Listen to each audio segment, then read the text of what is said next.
Right, there we are. Welcome to tonight's Truth Proof live stream. So I'm Les, and we have a great guest on tonight as well. So I'll let you kick off, Paul, telling us any updates you've had this week. Any it's more of the same.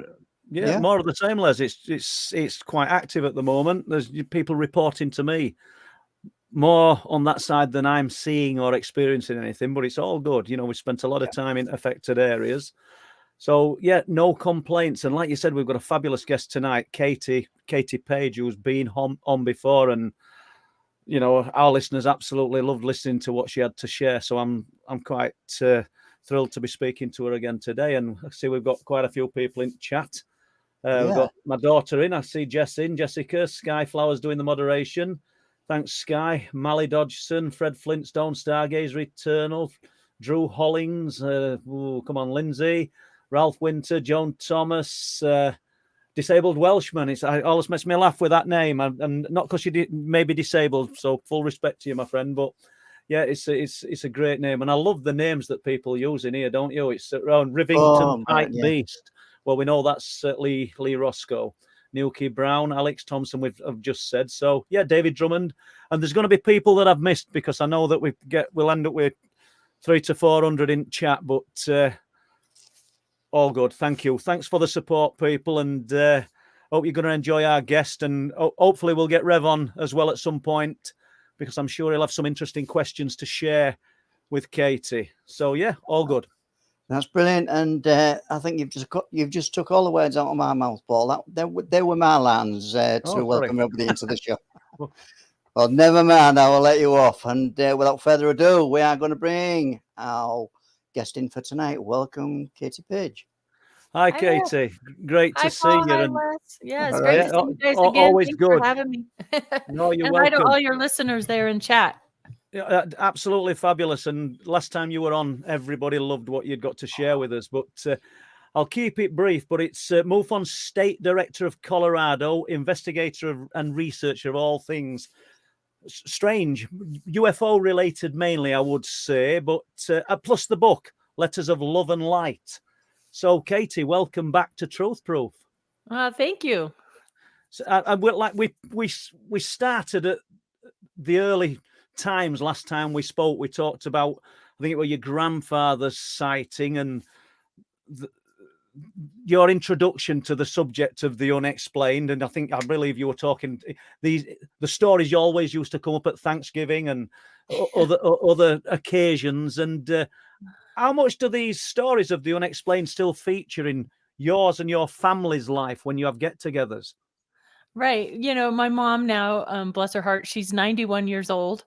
And, you know, she, most of the time on a good day, you know, you can have really good conversations with her still. And it's kind of interesting with my mom because she's always been, you know, like sometimes she'll have memories and sometimes she just won't want to talk about it. And you find that with so many experiencers too, you know. So, you know, but my sister and I, we you know, we're still talking. And in fact, on Beyond Skinwalker, they're going to, they are going to have season 2 disclaimer, and they're going to have my sister on. So that should be really interesting to go back to the ranch together because the phenomenon kind of responded to us in different ways. And I find that part of the mystery of what's happening here, you know, why does it affect certain people one way and certain people another way? She had her own unique experiences out there and we shared experiences together, but I don't know if she's just sort of put more blockers up to the phenomenon and just kind of doesn't want to interact with it as much. And I think we as individuals have the power to kind of do that, to unplug and turn it off, so to speak. And she's better at turning it off than I am. Maybe I just have that little bit more curiosity about it. And I want maybe over time now. I can't speak for you and your sister, but right now the subject is becoming more open and now more people are accepting the reality of what we're talking about tonight. Yeah. I don't mean your sister's had her own experiences, so she can't deny them, but she might become more open to talking about them and more accepting of the phenomena. So there might be more, I hope there isn't, or maybe I hope there is more interaction. I don't know. Yeah, plus she does news and broadcasting across the United States. So she has a career where she has to be a little more sensitive, no matter, as much as we've made progress in what we do and people being accepting of it, when you're into the news and broadcasting and media, it's still kind of a taboo and people kind of like to poke fun or maybe not take it as seriously as they should, especially with these really credible whistleblowers that are coming forward. I mean, I know they're trying to tear them apart and everything, which makes me nervous, but still it's not taken as seriously as I think it should. That's the nature of it. They are going to try and tear them apart, but the goalposts are continually widening, aren't they? And they're having to let more and more information out because these whistleblowers will have given other people the confidence, people with a little bit more clout than myself, to come forward and speak. And in a way, it validates what I've been saying for years. It validates what you've been saying and lots of other people. And it makes you wonder, I mean, whether they're going to just blow the doors wide off it and, clean off, and we're going to actually get some kind of, I don't know. I don't think it'll be called disclosure, but we're going to get to the stage where we actually know it's real. In this country, and we'll not dwell on this, but we used to debate over whether the big cats were real in this country. The escaped cats since the 1976 Wildlife Act. But now I think it's accepted. People realize that these things are in countryside. Yeah. The UFO debate, people are actually accepting the fact that this subject is real. And the more that these people speak, the whistleblowers, the more confidence it's going to give to others. And do you think, at these hearings that were about 2 months ago, do you think they told us enough, or do you think, well, obviously they told us what they needed to tell us, but do you think that there was people in higher places listening who probably have now got the authority, or they're armed with information that can go and open more doors? What do you think the nature of the talks were? Do you think that they told us enough, or do you think that? I think that it's like watching a very interesting chess game or chessboard. And I think they've been listening and watching to researchers in the field for decades, actually. I think there's a strategy behind what they're doing. I think it's been planned for, a long, long time. I don't know if you're familiar with the work of John Ramirez. Ex-CIA. No. Yeah. He's an ex-CIA and kind of says the same thing, that there's been kind of this plan for whatever you want to call it, a soft disclosure for several years now, and they know something's coming down the pike. And so, they're kind of up against the clock and trying to get ahead of it. But at the same time, it's a little frustrating. I'm a little confused by why, at the end of the day, we're listening to whistleblowers that are military men and women coming forward, and we all know that they are trained to follow certain orders. So I'm wondering why they're allowing them to speak, and then they're trying to tear them down. Is that part of the plan as well, so other whistleblowers won't come forward? Yep. That worries me. Yeah, if we can demoralize and destroy this seemingly credible witness, then it'll discourage. But is it a plan? It's a plan, but are these what we're seeing from the higher powers? Is that are these just fail safes that are put in place in case whistleblowers come out? We're not necessarily being allowed to listen to any of this. We're not necessarily being slowly given this information by the power elite, I don't think. Right. I think what we're seeing from we'll call it the power elite, plans that are put in place to suppress and crush anybody that wants to come forward and start speaking their truth. Yeah, I mean, they are doing a lot of those behind closed door sessions. So who knows what they're speaking about there? And it's interesting. I hope to see more like contract people that work for aerospace companies coming forward, or General Electric, or Lockheed Martin, or Grunham. All these different contracts. If we can get people that are in the know in these companies where we can't send FOIA requests, I think that would hold a lot of weight as well. hearing from those folks. So, the engineers and the people that are actually the ones doing the work and back engineering some of this metamaterial and whatnot. So I hope to hear more from those folks, than we have. So you've spent, when did you join MUFON? I joined in 2012. I came right in as a field investigator, just really kind of for my own selfish reasons to investigate the ranch from my youth. But before that, I spent, 15 plus years kind of, being really interested in delving into, ghost hunts and the paranormal world as such. And so kind of started out there. And what I find fascinating, because we've spoke to members of MUFON before, and this, the no disrespect to these people, but they're fixed within this rigid, it's UFOs and we can't step out of it. And I think a lot of the researchers are missing a trick, because there are connections to other elements of the unexplained. But you seem to be aware of that, and you're looking into other things. Does that get you into any bother, or do you get any sort of raised eyebrows within MUFON?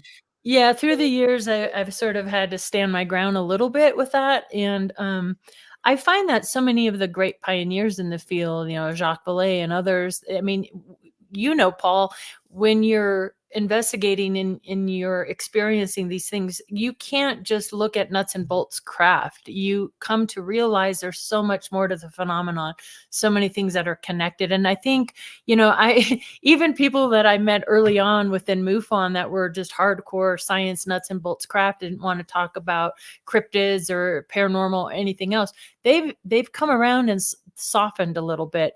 Yeah. And I understand from MUFON's perspective, they want to work with certain entities or groups that really don't want to go down that, woo-woo path. They want to be taken very seriously, scientific, educational.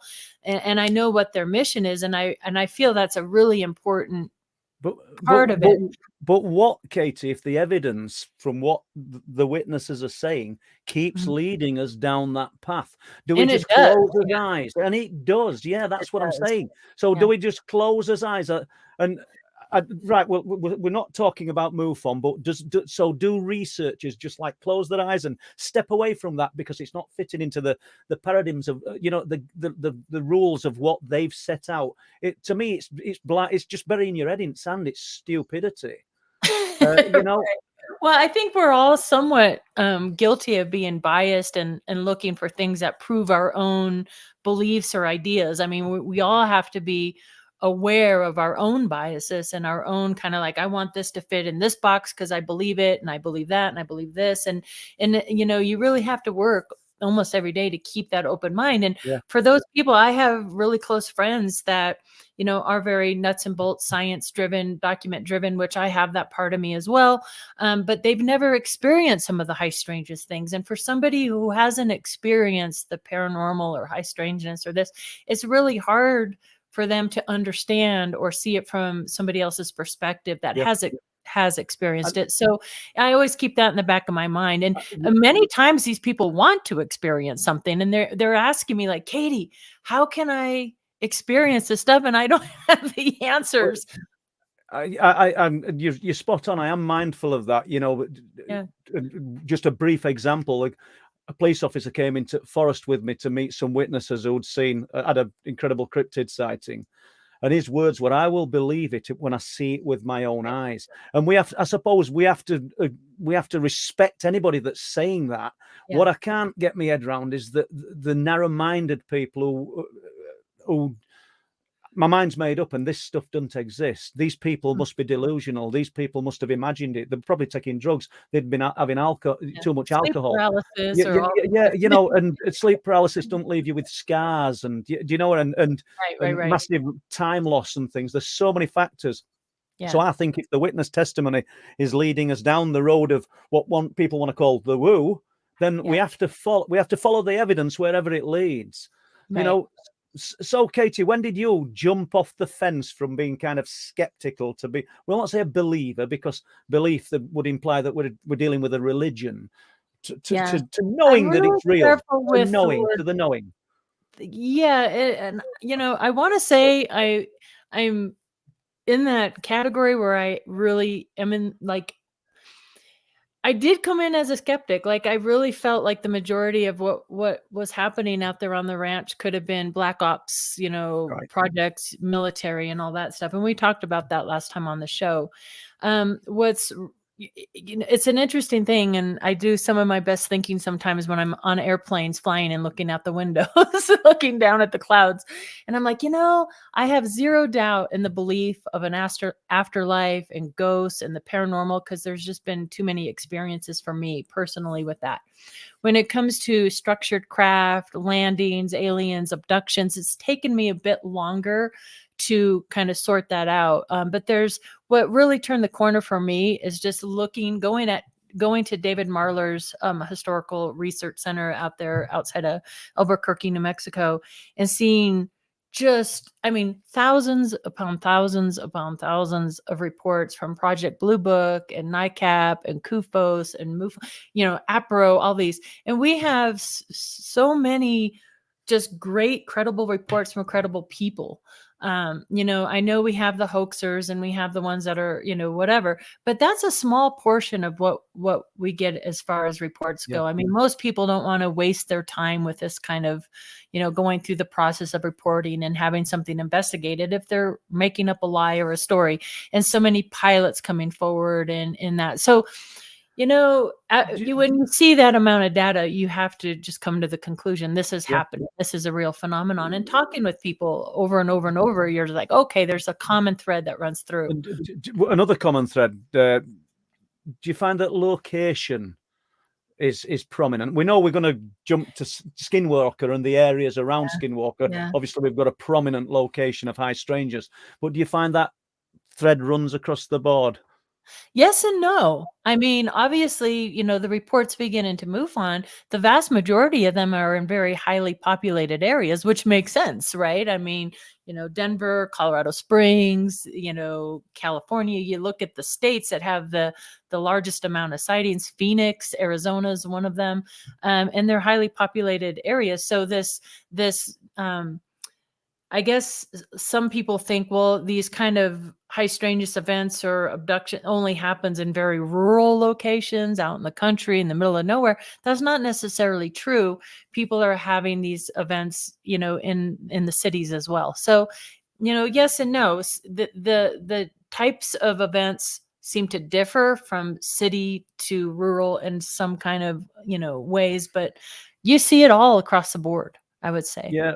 So from your own experience then, what experiences have you had outside of the areas around the ranch? Have you got any notable experiences or things that you can relate to for us now? More or less, the hitchhiker phenomenon that I don't know if we talked about that last time, but I kind of put things in boxes. Yeah. I used to put the different phenomena in different boxes. Paranormal here. This happened at my house. Wasn't connected to the ranch. This happened. But after Skinwalkers at the Pentagon came out by Colm Kelly, or that book, and they started talking about this hitchhiker effect that many people experienced. I was like, oh, maybe they are interconnected, and maybe things do, maybe once you're open to the phenomenon, you have experiences, they it seems like they ebb and flow too. Like there could be months or even years where things are pretty quiet and not a lot happens. Maybe we're just distracted with other things. I don't know, when we're not paying attention. But when we pay attention, it's almost as if the more I dig and the more I research, the more I'm aware. And I don't know if that's a case of manifesting the activity myself, because I'm just so focused on it and it creates it. So that's something I'm really curious about too. Yeah, and I think it's the fascinating part of this. What we're involved in. Do you think then? I think you are. Do you think a person's mindset influences the frame of mind that they go into influences the experience? I was talking to somebody the other day, a really good friend of mine, Rex, from Oklahoma, but he lives in UK now, and he's had an experience recently, and we were kicking around the idea that that some parts of the phenomena might be of low intelligence, And it's an aspect that I'd not thought about till we started talking about it. I'll give him the analogy. He was thinking about a friend called Mouse when he lived back in America. Okay. And he's in a place in a secluded area where he went to just smoke his pipe and just sit and contemplate. And he swears that a voice from the undergrowth shouted "Mouse." Oh. And this guy don't do drugs, and it's a bizarre one, you know. And he said, what if this phenomena is of low intelligence, and it's just trying to communicate? What if it's, you know? And I sort of speculated, well, what if its only ability is that it can read our thoughts, even if it doesn't understand what those thoughts are, you know? And like, I thought, mimic what he's saying, like the word mouse. He doesn't know what it means, perhaps. Hasn't got a clue what it means. So if you know, he taught his recent experience, and this is Katie Paige show for us tonight, but I just want to tell you, he was brought up in Tornado Alley, and he went to contemplate, he went to sit and relax, smoking his pipe, passenger window down, driver side window down, sat in the darkness, and he felt relaxed. Felt really relaxed. He said, and he's a musician as well, this guy. He said, and I must have fell asleep. He said, and I woke up and I heard the sound of, I ain't got 2 drumsticks, but in the darkness, 2 drumsticks. He says, and I looked to my left out into the darkness. Now, people, this is going to sound really off the wall, what I'm going to say next. He says, and there's nothing. He says, but I thought that were drumsticks. He said, and I looked forward and over the bonnet of the car. He says, and I'm on an incline up in this area. He said, I can see the image of Whitley Strieber's alien above the bonnet in the darkness. He said, but it's flat like a piece of paper. It's not. And he swore, and he started with F, and he went, alien, alien. And then he heard the drumsticks again and looked, and when he looked back, it had gone. And well, I'll not draw it out because it'd be like 10 minutes and we want to talk to you, but you know, he was in a relaxed mood, and none of these things bothered him. Yeah. And we just sort of kicked the idea around that what if you're putting these thoughts out, these emotions out? And I'm not saying all parts of the unexplained, all parts of the phenomena of low intelligence, because I think we know they're not. But what if there are some facets of this that are, and all it's trying to do is communicate? Yeah, there must be. And it's reacting to the thought, you know. Right. No, there must be. I think that makes sense. I mean, there's all sorts of levels, right, of intelligence. And I mean, who knows, right? We all could be having, who knows what spirits or ETs or spirit. I mean, people have spirit guides or relatives or all around us all the time. And we just see such a small sliver with our 5 senses. We smell, hear, taste, just the small little realm. And maybe, you know, they're phasing in and phasing out, and maybe they're trying to get our attention all the time. And I don't know what the rules are of engagement, but I do believe that certain emotions, like when we're super stressed out, or if there's just like angry energy in the house, that can cause a certain type of, you know, poltergeist phenomena or different types. And you hear about it that in the paranormal world years ago, you know, you have the young girls going through puberty and whatnot, and they get certain types of activity around them, right? And I think that's true in the UFO world as well. But does that then just add on to the theory that I'm kicking around in my head, that if you're super angry, if you're really sort of stressed out, and you somehow evoke some adverse reaction, then this low intelligence phenomena is merely trying to communicate and reacting to what it's perceiving. Right. We know. Bear with us, maybe people. It's trying to help you, like, calm down. Everything's going to be speculation. Okay. So, you know, obviously, but everything that we're dealing with within the subject, unless there's somebody privy to absolutely incredible information, I'm sure there is somebody out there somewhere, some group, some elite body, but all we're doing is speculating, I think, on what this could be. You touched on earlier, Katie, that prior to joining MUFON, you were involved in the ghost groups. And how did that pan out? How does that connect to what you're doing now? Have you dropped away from that now?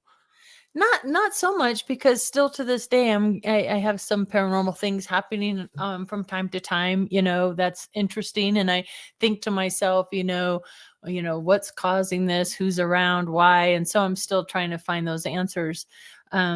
But I did a couple ghost hunts at the Stanley Hotel here in Estes Park. I flew out to Florida and this did the St. Augustine Lighthouse. That was really cool and compelling. And I wonder, I kind of felt sad for, like, at the St. Augustine Lighthouse, there's the tale of the two little girls that drowned there. And I feel saddened by these, perhaps trapped souls here, and it, it was. Why? I don't expect you to have an answer to this. Yeah. I haven't got one. Why are we always? And I do this as well when we're on the cliff tops and stuff. Why are we always looking for the darker side of it? Why are we always saying, like, is there anyone around us now? And we're looking at the EMF meters and looking for a reaction, and we're imagining something traumatic happen. Right. Well, just like, Bob Bigelow, he did that huge study. I think as humans, we want to know what's next for us. We're looking for life after death, and, what are ghosts and what are spirits and what happens to our souls and all those big questions. Why are we here? I mean, these are the big questions of being human. So I think, that's kind of what brings us all here. We're looking for those kind of answers. And I also find it interesting too, that I have found through, with abductions and people who claim interactions with ETs are somehow kind of similar to people who have near-death experiences. Cause I've attended some near-death experiencer groups just because I wanted to learn about what happened to these people. I personally have not had a near-death experience, knock on wood, knock on something. But I find it interesting that from what I have seen with near-death experiences is that your belief systems can influence what you see and what happens to you after you die or when you have these near-death experiences. And that kind of answers somewhat my questions to why abductions or people who claim abductions or contact with extraterrestrials, there's a common thread that runs through, but there's variants. Like, we don't have two ETs. Of course, we hear the common ones, the grays, the short grays, the tall grays, but the experiences themselves vary from person to person, experiencer to experiencer to experiencer.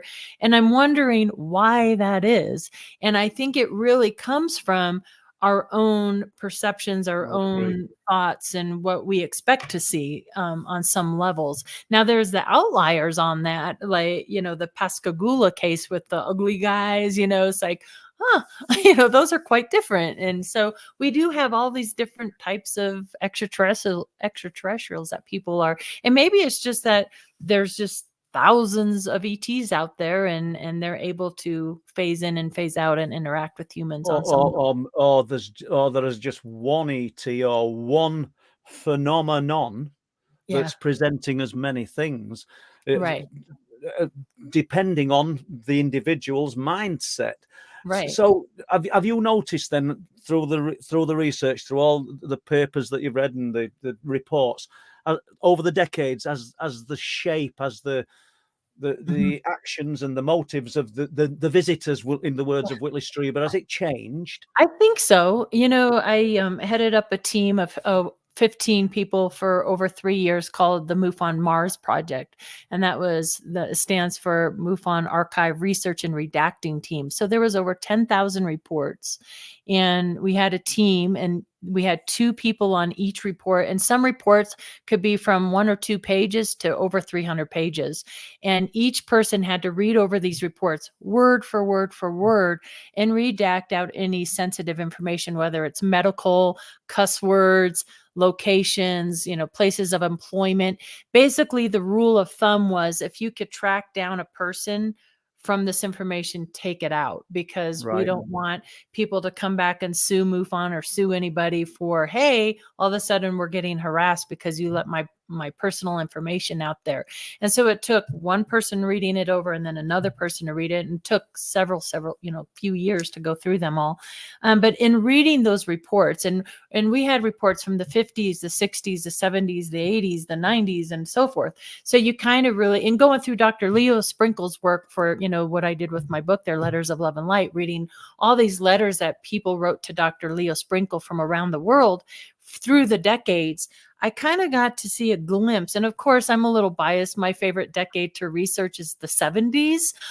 So I love the 70s for several different reasons. It predated the computer and cell phones and, Photoshop and all that. But, and of course, my personal experiences in the 70s. But I did notice that in the 70s, we had more craft landings, more, like I saw the beings outside the craft tinkering with something underneath. And, they have uniforms on. And they had the uniforms and the belts and the emblems and the dive suits, and there's a good series of books. Oh, what is it called? But they go through, I think it's over here on my shelf. I should try and grab it. But they go through, and I went and took highlighters, and I was trying to compare, here's a black suit, here's a blue suit, here's this emblem. But it was just so much information in it.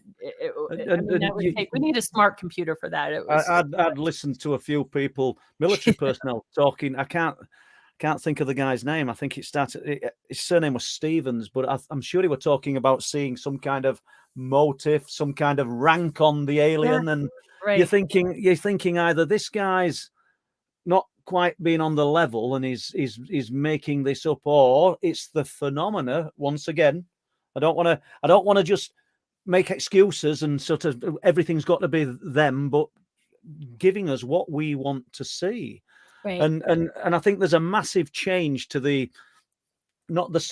spiritual side of it, but the side of things now that are in this other unseen realm, where we can tap into it with our mind. Whereas, like you just said, maybe the 50s, the 60s, and the 70s, it were all nuts and bolts craft that people were dealing with, and the ufologists back then were probably stuck in that framework, and it's difficult when you've invested your 20, 30 years of your research in that to suddenly start moving out of it. And not naming any organization, but I wonder if sometimes there's remnants of that left in some organizations which stop us moving forward, or stop an organization moving forward.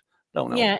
Yeah, and it's so difficult too. It's always important to keep in mind popular culture and what's going on culturally at the time, like, in the late 40s, post World War II, you got the Cold War era. And then in the 70s, 1977, we saw the release of Close Encounters of the Third Kind and Star Wars, and people were UFO crazy, and popular comics. And so you got to look at all that when you're considering a big body of work and going, what was going on culturally at the time? How is that going to influence people's reports and what they're seeing and what they want to see? Maybe they're manifesting what they want to see. So in their minds, they're thinking, the ETs all have the helmets and the suits and the emblems and Star Trek and all that. So, you always have to keep that in mind when you're looking at that. But still, when you're looking at hundreds of reports, they can't all be just making this stuff up, right? No. I mean, there's this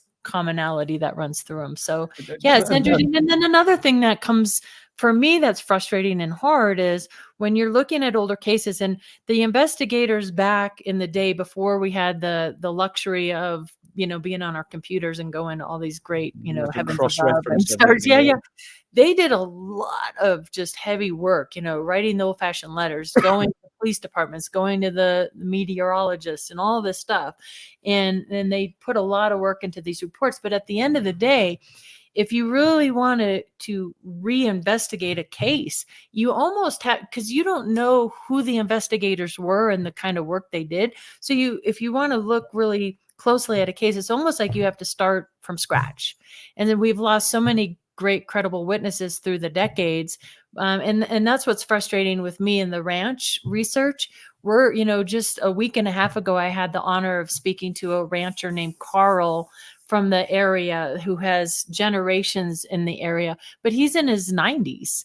And, as time is going by, we're losing some of these witnesses. And hopefully, and I encourage, share these experiences with your children, with your loved ones, so it can be passed on and the experiences don't get lost. I'm actually on Friday, I'm going to go interview somebody like that who's a grandson. Yeah, that is the best message that any of us could put out, because a lot of these reports, a lot of these experiences, sightings are going to the grave with people. Right. And it's such a shame. There's an incredible case around here that I've got to speak to these. I've spoke to them. I've recorded them. They've allowed me to record them, but I want them on film. I want to get this incredible story.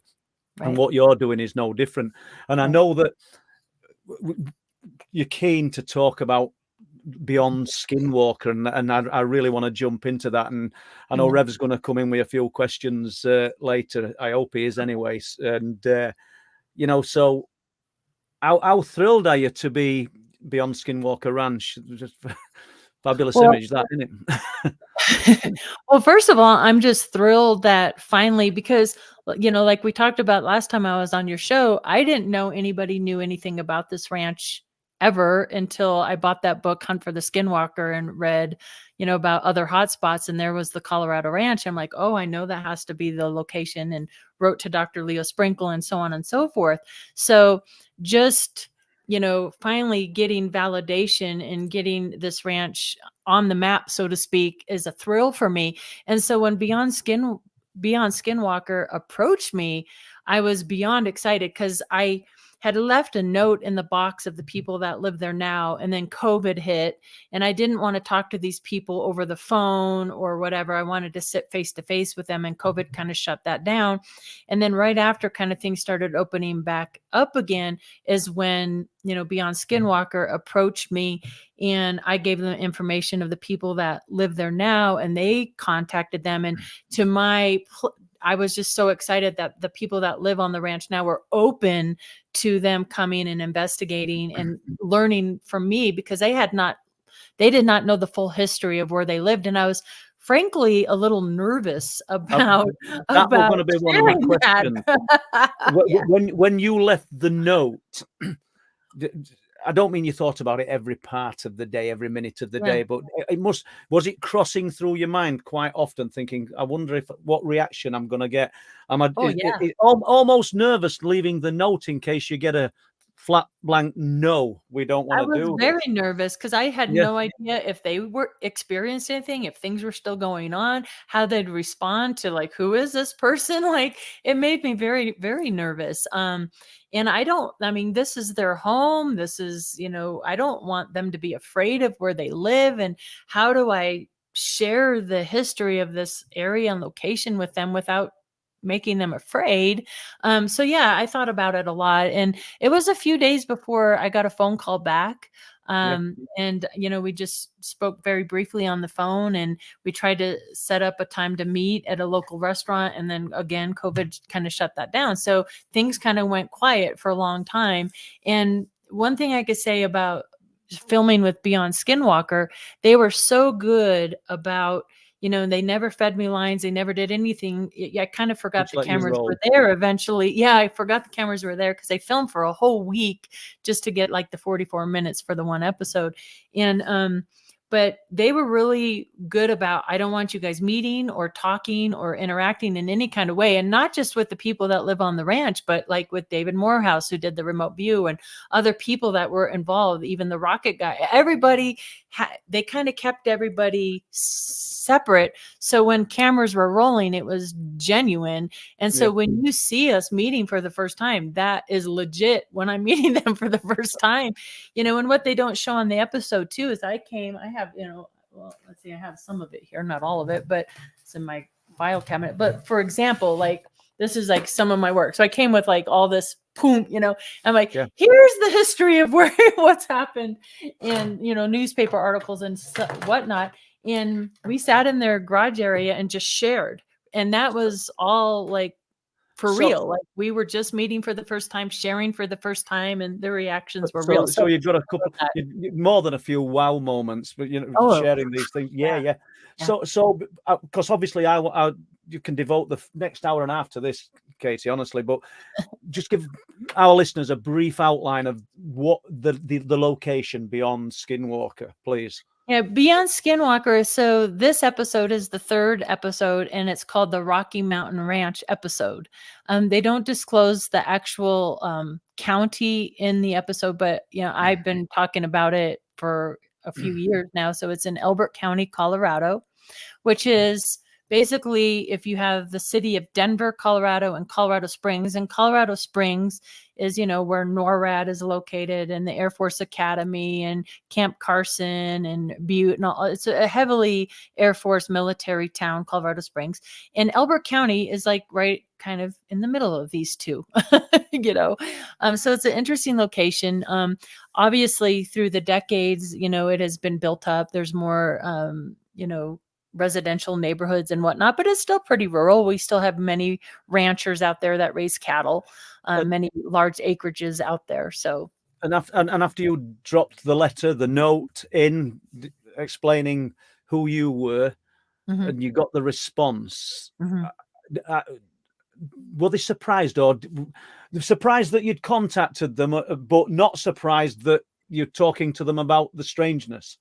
Yeah, not so much. I don't think they were really surprised that I just said, hey, I didn't live here full time, but I spent some time here and some unusual things happened.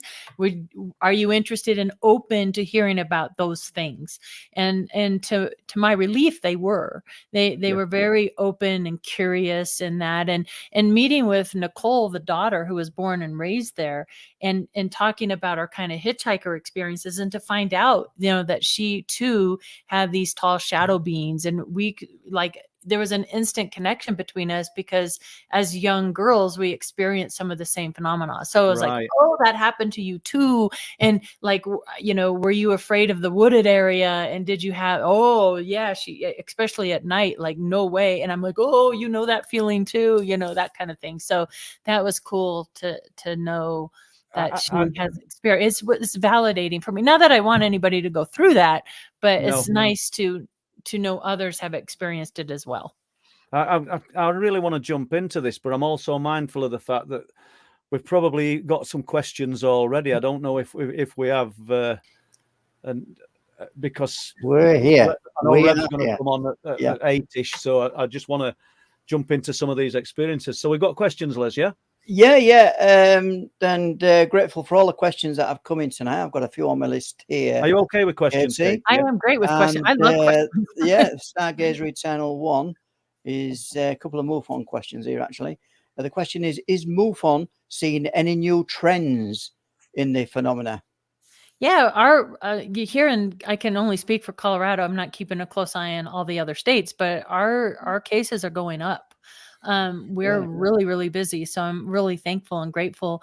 Something I also like to share, some of my favorite cases that we get into MUFON is some of my favorite cases are daytime sighting cases. So I think there's, this, we'll only see UFOs at night or have experiences at night. And that's not true. Like, keep your eyes to the sky 24/7, not when you're driving, but.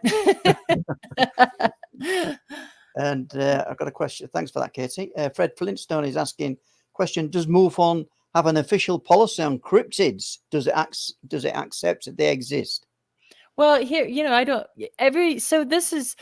here's where I have some problem. There's groups out there that like to bash on MUFON, and I know MUFON doesn't have it's had its bumps in the road through the years, but I think it's so unfair to put everybody in that box just because one or two or three people have had whatever their own personal issues doesn't mean like the vast majority of MUFON. Number one, some people will write me, how much do you make? And I'm like, well, first of all, it's all volunteers. We don't make nothing.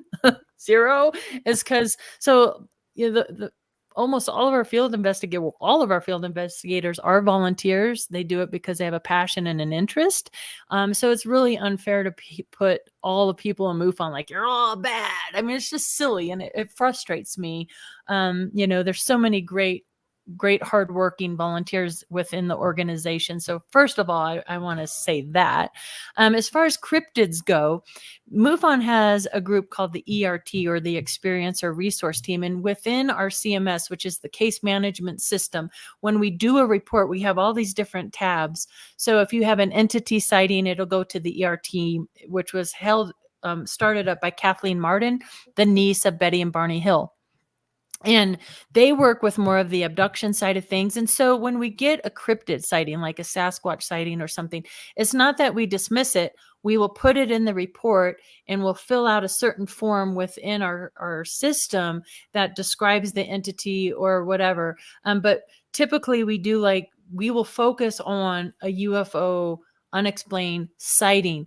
But if it goes hand in hand, let's say you see an unusual orange orb or something in the woods, and then you have an encounter with a cryptid at the same time, we will put that in the report. We don't just leave it out or dismiss it. It's part of the information.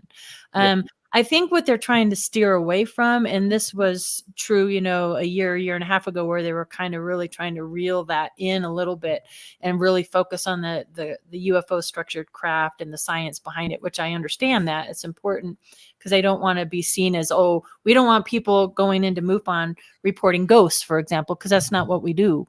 We're not ghost hunters. We're UFO investigators. But if you have a UFO encounter and then all of a sudden you have paranormal things going on in your house, yes, that goes into the report, because they go hand in hand. And that's sort of where I train my field investigators. Like, we never dismiss anything that's part of the UFO experience. If it's a cryptid or if it's a paranormal or if it's, anything, it'll go into the report. But yes, we do focus on if they have photos or videos or whatever. We want to focus on that UFO event mainly, and then those are added into the reports. Does that make sense?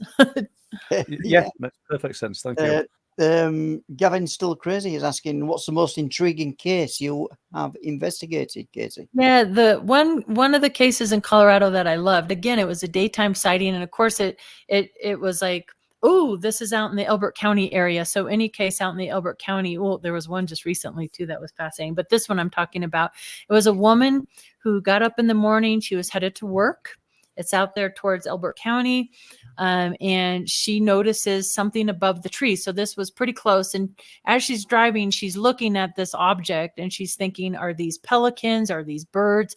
It's morphing. It's kind of changing shape. So she pulls the car over, and I want her to, if you guys are seeing something, pull the car over safely, stop it. And she's observing this strange thing, and she's trying to make heads or tails of it. And I love that when witnesses really try to, like, what am I seeing? First, I thought it was A, B, or C. She's watching this thing kind of change shape. She's trying to figure out what it is. And as she's watching this, two military jets come in right at it.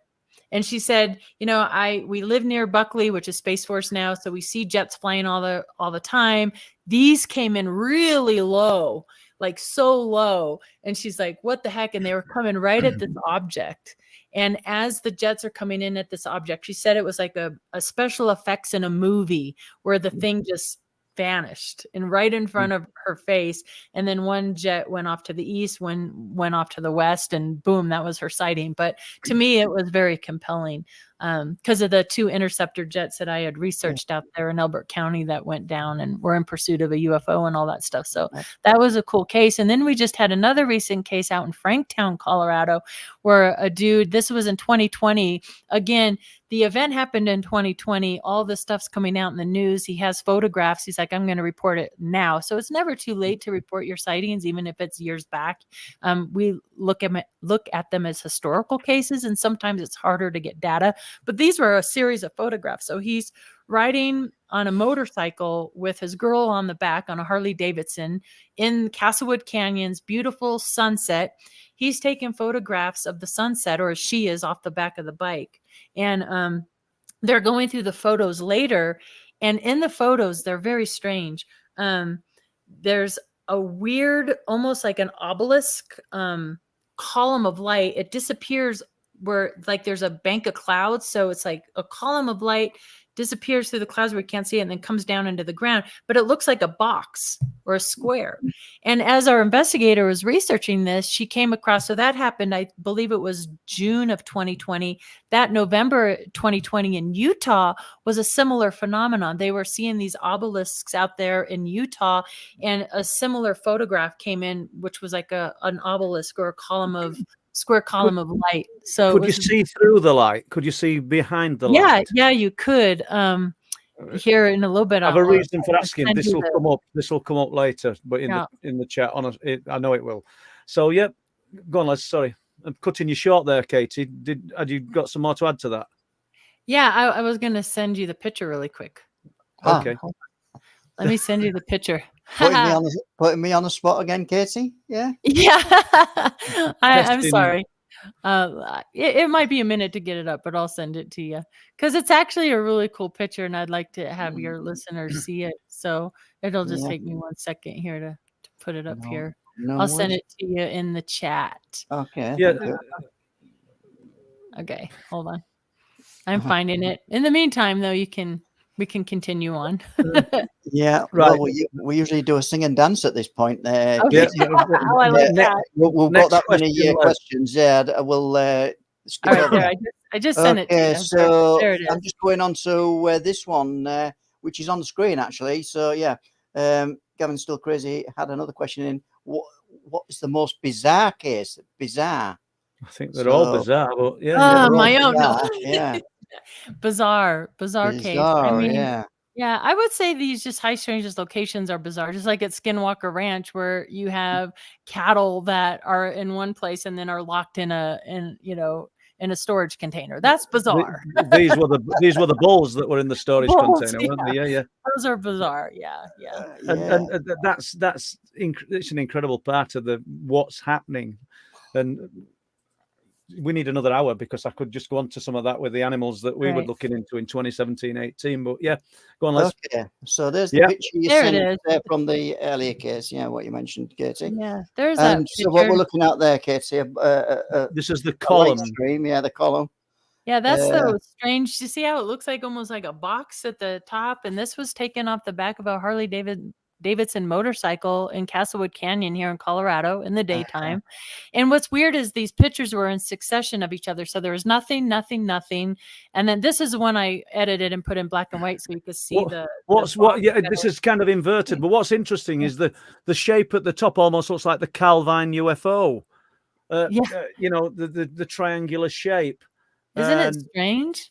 It is strange. So obviously you've worked on the photograph. I don't mean you've manipulated it, but you've worked on I just changed it to black and white. Is that inverted? So that black line would have been white, would it? Well, I could send you the color photo. No, it's fine. It's fine. It's okay. Thank you, but Katie. let me send you. I'll send you the original one. Here's the original one. Just give Les a bit more work there. There you go.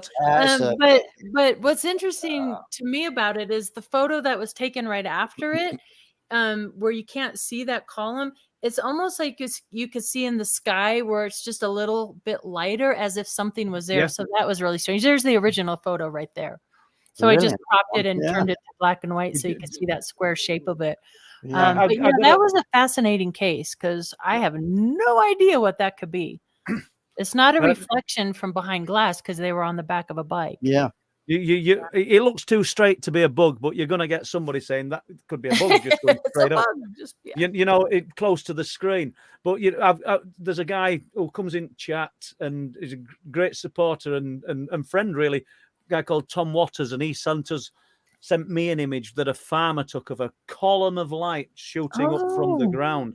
Really good picture. I'm going to have to see if I can find that because I'm useless when it comes to storing things. I won't have lost it, but I won't have labeled it. So that's what I love. I mean, the investigator that did this case, she comes across an article from November of 2020 in Utah with something very similar. And now if you have something similar, see, this is why it's important to share these things. It really is, Katie. Yeah, it really is. And even when things are opening up and things are starting, there's that ripple of activity. If researchers were sharing that, then we'd know. But it's almost as though they want to keep it all to themselves. I don't know what the reasons are. I mean, I don't necessarily mean Skinwalker, but if there's a TV program to be made, you maybe don't want to share it because there's always the risk that somebody's going to put this information out. Right. So, next question, Les. We've got it's from Gavin Still Crazy again. He has another question. Gavin his questions in. Is anybody else about Gavin Still Crazy? Well, I'm going as per order down the list. And so, what are your thoughts on the phenomena coming from other dimensions, Katie?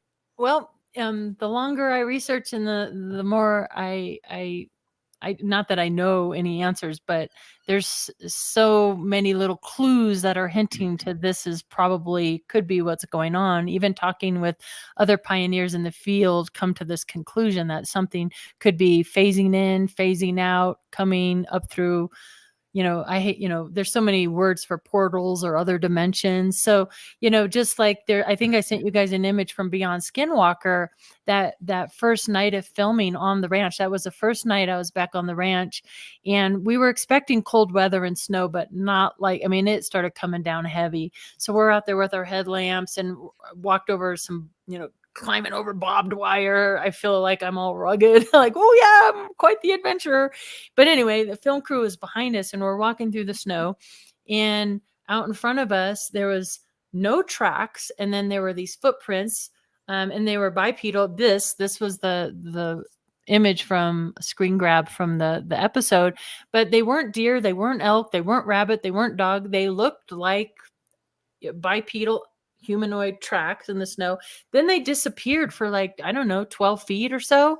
And then they came back again for, I don't know, maybe another 6 to 10 feet, and then disappeared again. So it was like something came up out of nowhere, walked, disappeared, came up, walked, and disappeared again. And this is, it blew my mind. And I was just so happy the cameras were there to capture that, because we were like, what in the world? And there are reports of the cryptid Sasquatch out there. So I'm like, was something just curious and came up to see, why are these people trancing around in the snow? What are they doing? Walked a little bit and phased back out and said, "Burr, it's cold out here. I'm going back under," or wherever they are. I don't know where they are, but that was a really cool thing to capture. So and I suppose the interdimensional or entering another sphere of existence explanation is kind of a bad. It's not good for the people of science who've constantly said over decades and decades that these things can't possibly traverse all the millions of light years to get to us, because it squashes that idea really. Because here we're talking about another avenue where these things could come from, and there's no doubt that they're already here anyway, right? And it makes you wonder if they can bring structured craft through some sort of phasing or portal or tunnel, or I don't know. And it's a place like Skinwalker, a thin area, like we've got in Bempton, not necessarily named Bempton, Speeton, East Yorkshire here in the UK, where these things can present, the Hoyobaku Forest and other places, thin areas around the world. That's what I think too, where the veil is thin or the magnetism's high. I think we talked about that last time too. Yeah. These are high magnetized areas with certain geological, limestone, granite, all that kind of stuff, gold. And then you have the aquifers in the water. There's water involved in many UFO sightings, whether it's streams, creeks, lakes, oceans. Running water seems to feature a lot with the cryptid sightings, but I don't know whether Les is done with questions or I'll just might get this one in. Wayne Higman or Hyman. When do you know when someone is wasting your time? Is it easy to spot? Well, with experience, it can be. There's certain tells. Yeah, I kind of hinted to one earlier where I said, I love when you're talking with a person and they're really trying to understand and logically go through the steps of, could it be a bird, a bug? That's like, to me, somebody who's really just legit trying to figure out what they saw. You can tell when somebody is just running off with these stories. And it's really important when you do get a case and you're reading it, and you're interviewing this person. I always say there's nothing beats a face-to-face interview, because you can look for tells for people.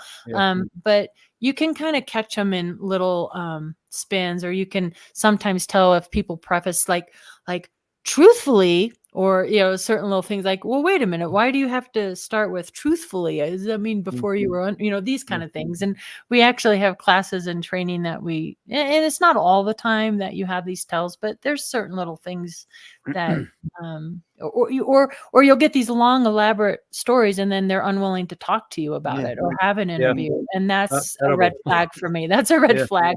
Or false information. So I train my FIs, we don't want to go digging on somebody because we don't want to judge somebody by whatever views they may have. Like, we don't want to go stalk somebody on social media because that can taint our judgment, but we do want to know who they claim to be. So just a basic, name search, phone number search, address search, whatever, so we know they are who they say they are, is helpful. And of course, confidentiality is always important with MUFON. So if somebody wishes to remain anonymous, we keep that information private, but we do want to validate and verify the person is who they say they are. So if somebody gives you false information, that's a red flag right from the get-go. I know Les has wanted to move on here, but before we do, because I'll probably forget to ask, and Les will, where can people find out about your work and your books or the Letters of Love and Light?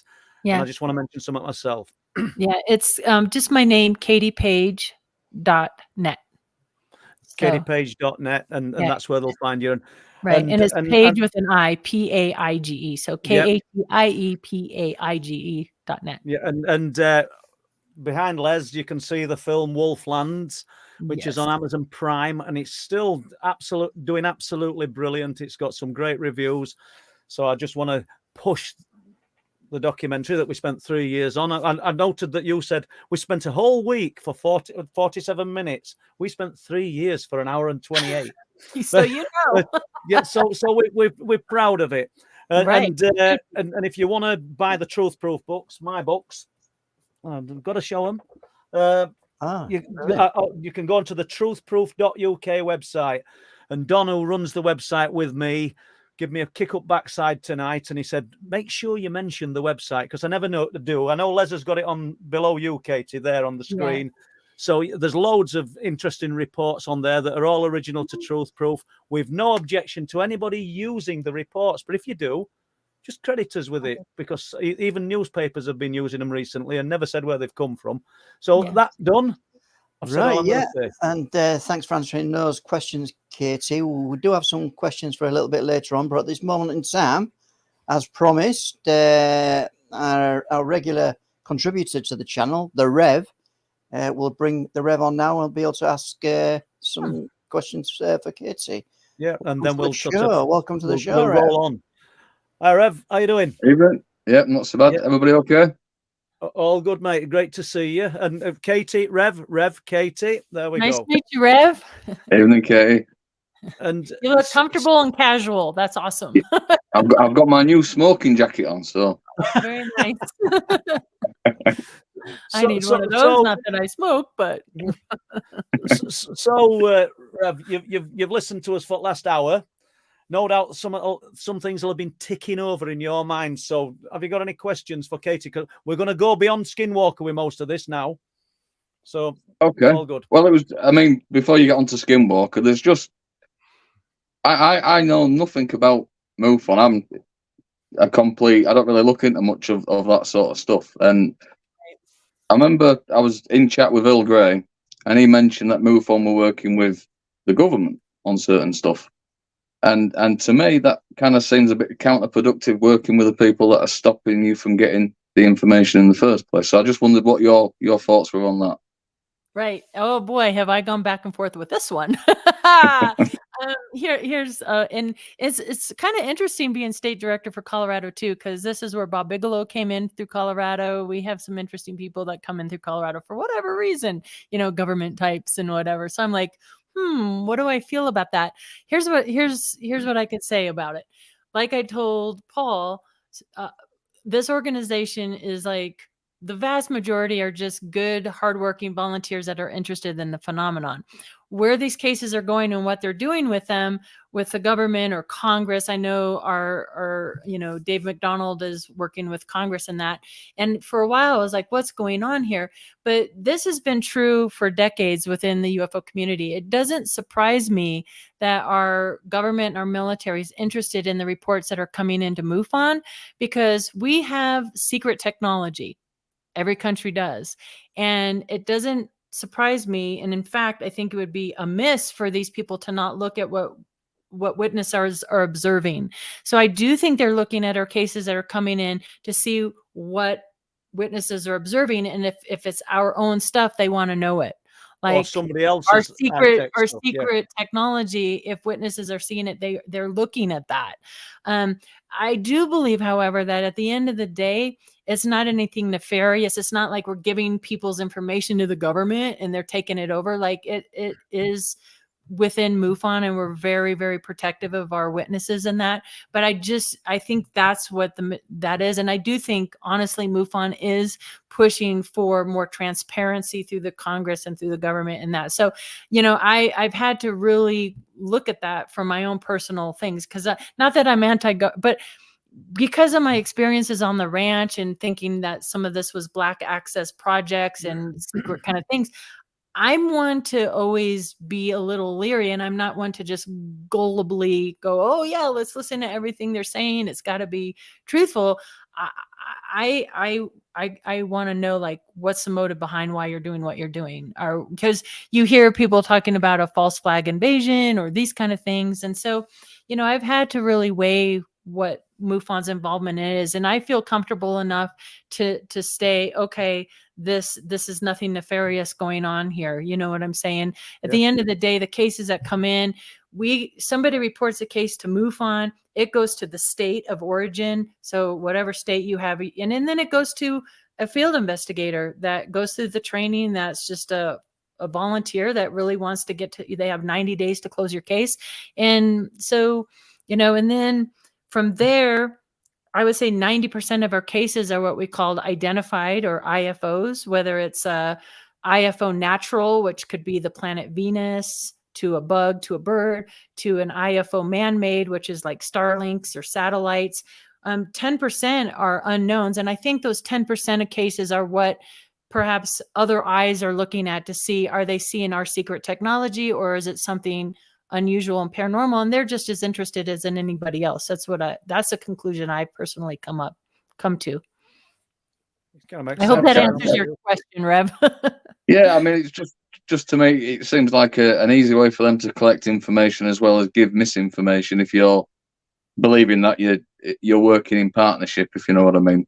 Right. And you have to be careful of disinformation. I mean, there's been really credible, great researchers through the years that have been victim to disinformation, and that. So, that's something you always have to be on the lookout for and use your own discernment through. And it's of no fault of these investigators that have fallen victim to some of this stuff. I mean, Richard Doty, he's out there, speaking that was his job. Down. That was his job, to get out disinformation.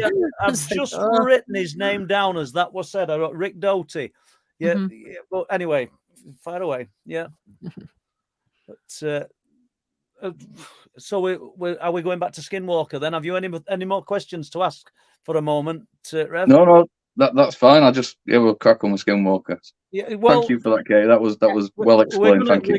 We're going to jump about a bit, really, in a way, aren't we? Because I want to ask you about what you touched on earlier, the aircraft and the A-10 interceptors, and then you touched on Rick Doty.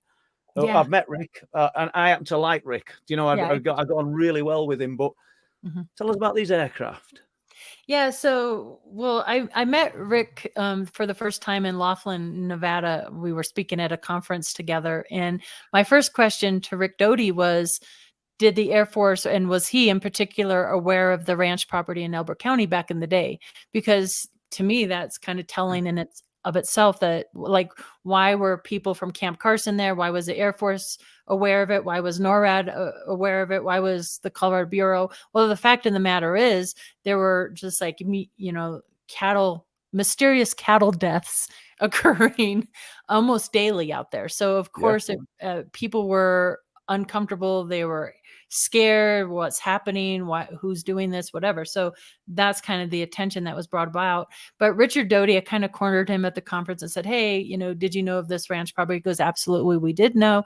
Then I asked him about these 2 interceptors that went down, and he was the one that actually told me to send the FOIA request to Kirkland Air Force Base Mishaps Office, in which I did. And he also gave me another little clue, which I haven't done yet, but he's like, you need to FOIA the Air Force's agricultural office, which I find interesting. You know, I felt he was genuine and, you know, honest with. I'm going to sound like Rev here now then, because I like Rick. He's contacted me because he's coming to UTA soon. We'll never know whether he's on the level with us, will we? Really? But Katie, give us you do it. Give us an outline of what Rick Doty's role was for anybody that doesn't know prior to talking about the subject and opening it up with his own. Well, there's a great film called Mirage Man. So if you can watch Mirage Man, that is a really good overview of kind of his job. And of course, you know, once you're in the military and you're taking orders, you're kind of always doing that. So I agree with you, Paul. I don't know what to believe or not to believe. And that in lies the problem, right? He says he's coming clean now, but is he really? I don't know. But he did give me, like, I mean, I did get a nice report back, and yes, a lot of it's redacted out. And so, you know, for me personally, like, look at that redaction here and this one here. I did learn a lot from this this report. What's interesting, for the 2 A7Ds that were in pursuit of a UFO, that was in Dr. Leo Sprinkle's reports when I went to pull them. There were 2 interceptors scrambled from Buckley Air Force Base, which is now Space Force.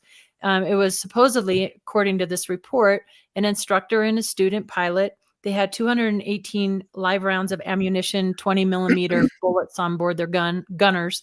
And what happens is the instructor misidentifies the beacon of another aircraft, which they never identify this other aircraft.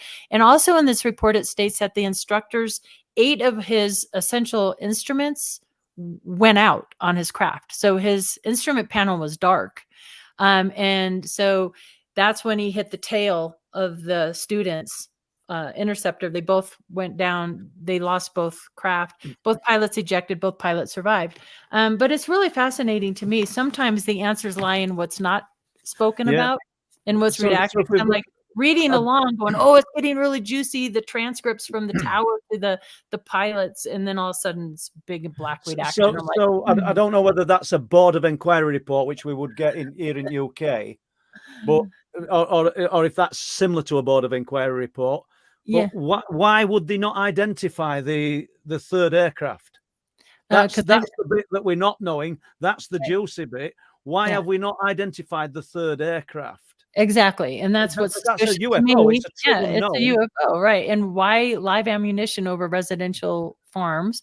Why does the instrumentation panel go out? Like, you've heard that in other reports as well, that, you know, that Iran, they have the instruments go down.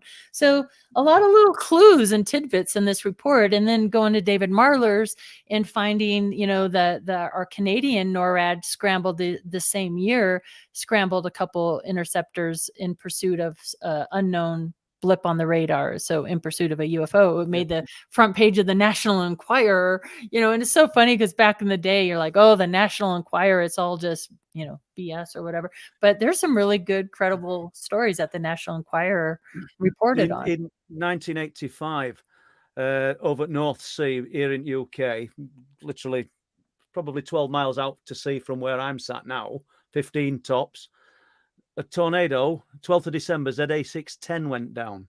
That was the call sign of the aircraft. That vanished from radar. Not vanished mysteriously, it just got that low, it vanished from radar. Right. But when I got the Board of Inquiry report, and the buccaneers that were in the air at the same time talked about seeing, how did they word it? They saw lights pass down the board, the port side of their aircraft, which couldn't have been ZA610.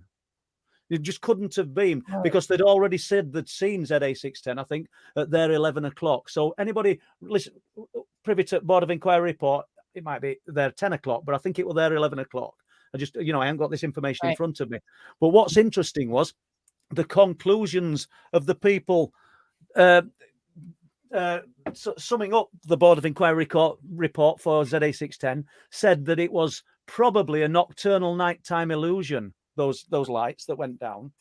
You know, so we keep everything in the boxes of science, in the boxes of this rigid sort of, I don't know, it's all got to be paperwork and it's all got to be really understandable, but we can have a board of inquiry report that says it was a nocturnal nighttime illusion.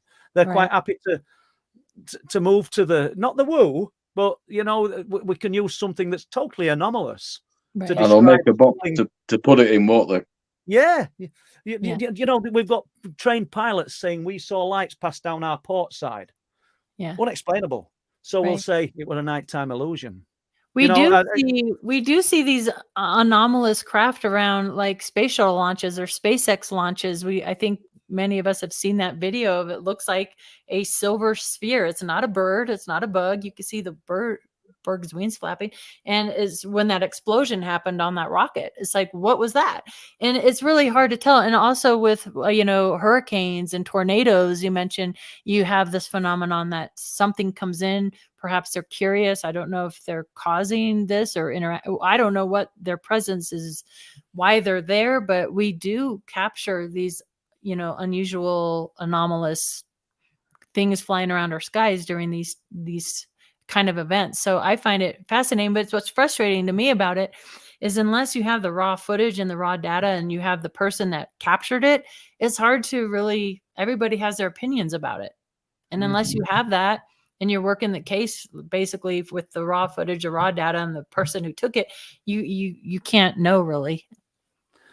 So jumping up, have you any points to add to that, Rev? I was just going to say, it seems to be the manipulation of the magnetic frequency yet again, that seems to play with the instruments and the airplane in both cases. Yeah.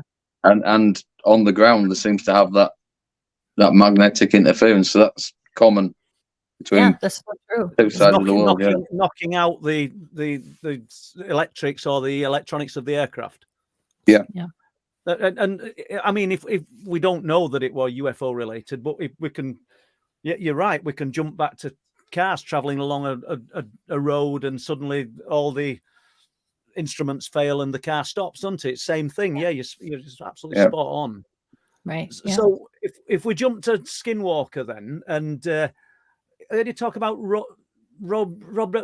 come on, Paul, robotic voices. Yeah.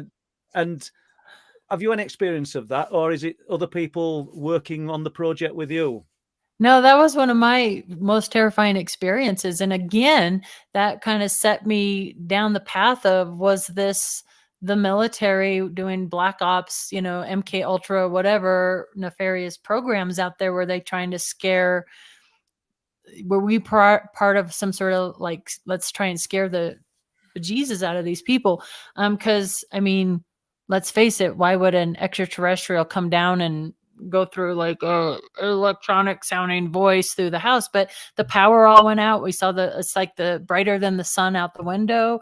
And then we heard this, we have interfered with your lives very little. Do not cause us to take action, which you will regret. Your friends will be instructed to remain silent concerning us.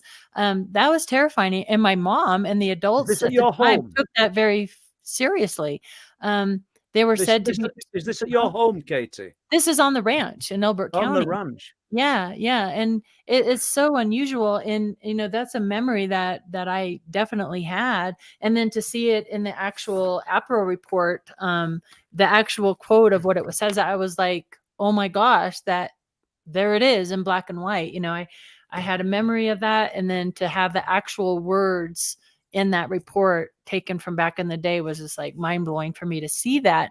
Now, that ranch sat vacant for over 10 years. So if the military wanted to gain access to that ranch property, they would have just purchased it, in my opinion. Why would they go through that kind of a elaborate hoax or something? For what purpose? I'm not sure. How old were you? How old were you when? I was like 11 years old when that happened. Because these events, I was 9 to 12. So I think for that particular time, I was 11 when that happened. And my sister would have been 17. And I know you've just run through it, but did all the family hear it, or yeah, was it just it was the boys' mother's birthday, so there was several adults in the front room, and there were 5 of us kids. I was the youngest at 11, and then went up to I think the oldest was a senior in high school that year, so they would have put him about 18 years old. You know, so yeah, there was multiple witnesses to this. Could you actually locate a certain area where the sound was coming from, or the voice was coming from, or was it just everywhere? It sounded like it was coming out of every orifice of the house. It was just like booming through the house. The strangest thing. Yeah.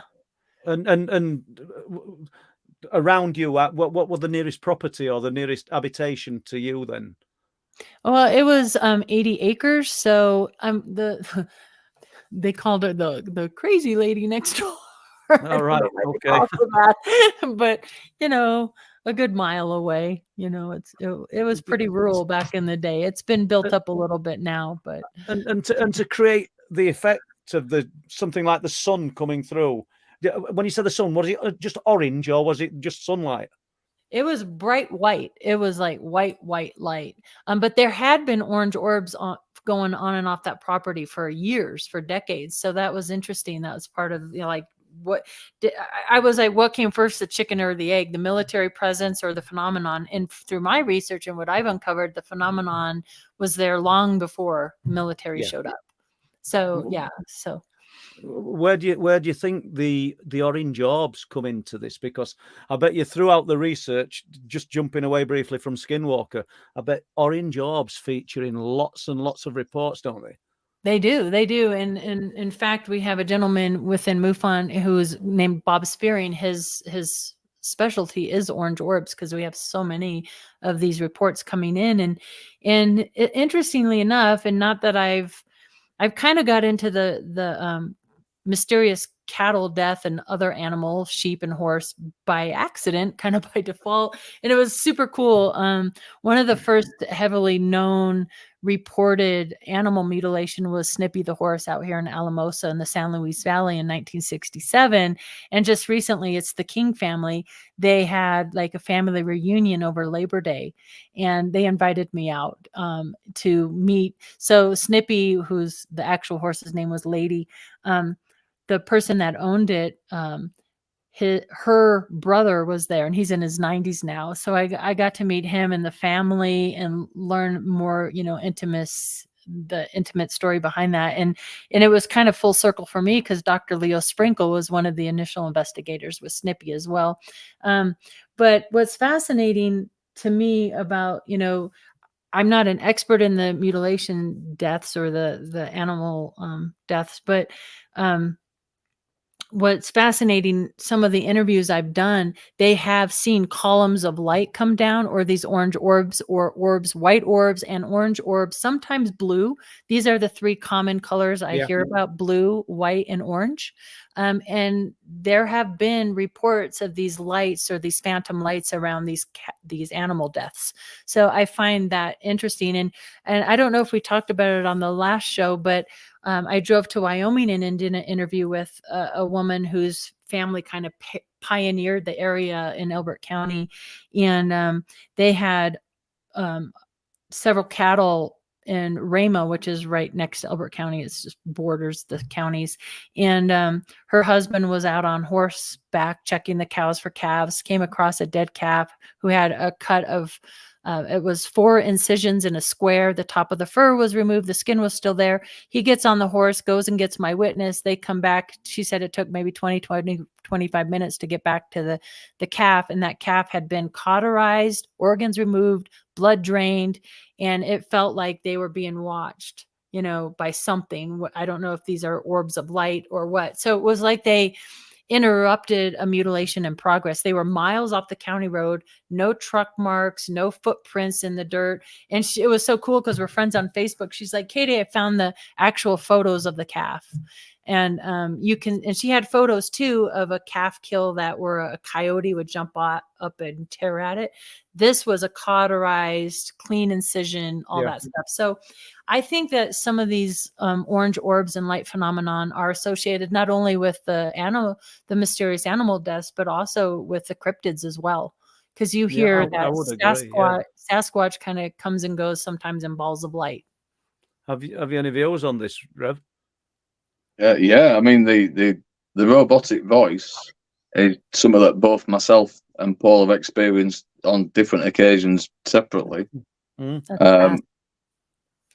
the robotic voice that I'd heard, it was more like an indescript sort of telephone call that you couldn't hear. Yeah. And it was when I was gamekeeping, and I used to see lights in the forest, and I assumed they were poachers, so I used to go and investigate, and then I'd hear voices, and then all of a sudden I'd move to that area, voices would stop, and then it would appear right in my ear over my shoulder, but I could never make out. It sounded like radio chatter. Right, and I've heard that before, like a static kind of. Yeah, like if you get a bad line on a telephone. Yeah. But about 3 miles away, there is RAF Filingdales, which is a listening station built in the 60s, and it used to be an American listening base. So it's high tech, top security going off there. So I wondered if I was picking up on some technology that they were playing about with. And then I've recently come across a 2018 press release by the US military where they're saying that they're trying to make a voice weapon whereby they can put a voice in a room in a specific place or even in a person's head, and they can do that using light plasma waves. And that's a press release from 2018. So I'm wondering, is that what's going on? Is that what we've all experienced? Yeah, that's such a good question. And, I kind of looked into that briefly, like sound weapons and, frequency weapons and all this kind of thing. And that was one of the questions I had too. Do you ever get any like high pitched ringing or humming in your ears? I mean, that's part of that. So yeah, that's a really good point. I don't know. Maybe they're out there testing these kind of things too. And if so, that's pretty frightening. Yeah. I mean, they've admitted to developing it in 2018. So I'm assuming, and going off of NATO documents, the forerunner for 5G was a sound weapon, right. And they would play crying babies and screaming women at Russian barracks during the Cold War, and they would move the barracks with the Russians after a while. So it's been in development a while. So right, since I think World War II, it started up those sound weapons. So yeah, that's a good thought and a good theory. And being you guys are so close to something like that, and then here in Colorado we're close to military, you have to wonder and question that, and that's always been part of my research, like, how much of that is this, secret. It seems to be another common factor, doesn't it, between all these areas of high strangeness, is the military presence. Is it there because of the strangeness, or is it causing the strangeness? Or are they mixing it in to cause a little bit of confusion to throw you off? They could be manipulating it and boosting it if they know how to handle it. Yeah. No, I think that is all very possible. And in fact, that's another question I asked Richard Doty, because on top of the strange animal deaths, we had I'm going to use the word a plethora of unmarked helicopters, these blacked out helicopters. And there's newspaper articles where these choppers are like chasing people and stuff. And I asked Doty, I'm like, what's up with these blacked out helicopters and things? I'm trying to find one of the articles on here.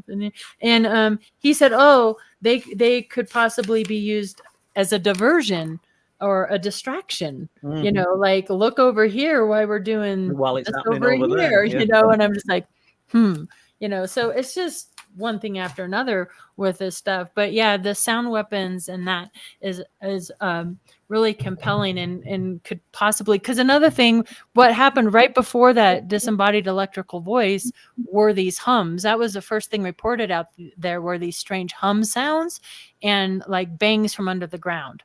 So that's a whole other thing. Were they tunneling? What are they doing out there? And well, that's another common denominator between the three sites is, I used to hear like railway carts on a night, and it's crazy, you know. It's impossible where you were. Yeah, it's but not I going to don't happen. mean we didn't hear it, but yeah, and we hear massive rumbles below the ground where we are. Yeah, so there's so many similarities, but a lot of it's gone beyond. It goes back further than what that's what is being reported today. Right. Shall we jump to Les and see if he's got any questions? Yeah, I'm just going to thank Joe Novak for the £20 super chat donation. Keep up the good work, guys. Thank you very much, Joe. Yeah, and also we've got a super sticker from the Sheepman 220 2.99. Thanks for the super sticker, the Sheepman. Okay, thank you. I've got a question from let's have a look, from OLM, Chris Evers from the Outer Limits magazine. What is Katie's thoughts of the reports of the Egyptian remains found in the Grand Canyon about 100 years ago? Do you know about that? So much is like the Mexican hearings that just came out, Jaime Maussan and the ET bodies and all that, and the controversy that's going out there. I'm just going to say the same thing in this case.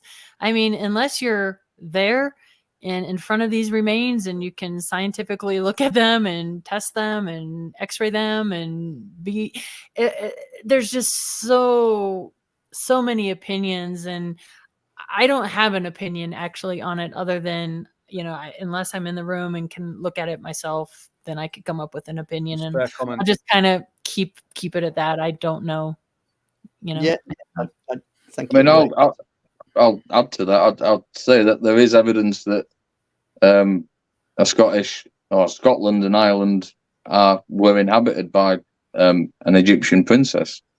So, and there's also I think scripture that says they travelled as far as Australia.